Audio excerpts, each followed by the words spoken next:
देश में एक बार फिर जीडीपी के आंकड़ों को लेकर घमासान मचा है। कुछ महीने पहले केंद्रीय सांख्यिकी कार्यालय की एक रिपोर्ट सामने आई थी, जिसमें कहा गया था कि यूपीए के शासनकाल में जीडीपी की दर 10% से ज्यादा थी, जिसे लेकर कांग्रेस ने सरकार को जमकर घेरा था, मगर सरकार ने इन आंकड़ों को मानने से साफ इनकार कर दिया था। वहीं अब सांख्यिकी कार्यालय की एक और रिपोर्ट सामने आई है, जिस पर सियासी पारा फिर चढ़ गया है। दरअसल नीति आयोग के उपाध्यक्ष राजीव कुमार और मुख्य सांख्यिकीविद प्रवीण श्रीवास्तव ने पिछले सालों की जीडीपी के संशोधित आंकड़े जारी किए हैं। इसमें 2005 और 6 से 2011 और 12 तक यूपीए के समय की ग्रोथ रेट घटा दी गई है। इसके अनुसार 2010-11 में 10.3% की ग्रोथ रेट को घटाकर 8.5% कर दिया गया। नए आंकड़ों को लेकर मुख्य सांख्यिकीविद प्रवीण श्रीवास्तव ने कहा कि नई सीरीज में ग्रॉस वैल्यू एडेड में प्राइमरी सेक्टर का हिस्सा बढ़ा है, इसलिए आंकड़ों में अंतर दिख रहा है। आंकड़े लेने के स्रोत भी बदले हैं। पहले खनन के लिए इंडियन ब्यूरो ऑफ माइंस के आंकड़े लिए जाते थे, अब सरकारी कंपनियों के आंकड़े लिए जा रहे हैं। बिजली और मैन्युफैक्चरिंग के आंकड़ों के स्रोत भी बदले हैं।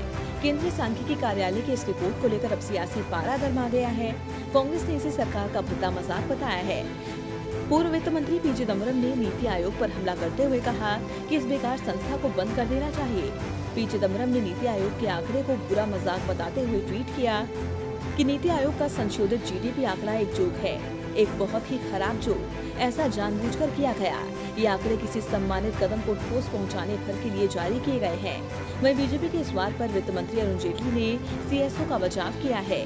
जेटली ने कहा कि जीडीपी के संशोधित आंकड़े जारी करने वाला केंद्रीय सांख्यिकी कार्यालय एक प्रमाणित संस्था है, जो वित्त मंत्रालय से दूरी बनाए रखता है।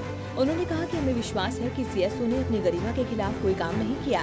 जेटली ने कहा कि सीएसओ ने जब जीडीपी दर बढ़ाकर दिखाई थी तो तत्कालीन सरकार ने इसका स्वागत किया था, लेकिन अब पैमाना बदलने से दर घट गई है तो कांग्रेस गलत आरोप लगा रही है। डीबी लाइव की रिपोर्ट। हमारे चैनल से जुड़े रहने के लिए YouTube पर टाइप करें डीबी लाइव, सब्सक्राइब बटन को क्लिक करें और बेल आइकन को दबाना न भूलें, ताकि खबरें आप तक पहुंचती रहें। देखते रहिए डीबी लाइव, क्योंकि यहाँ हैं खबरें लगातार।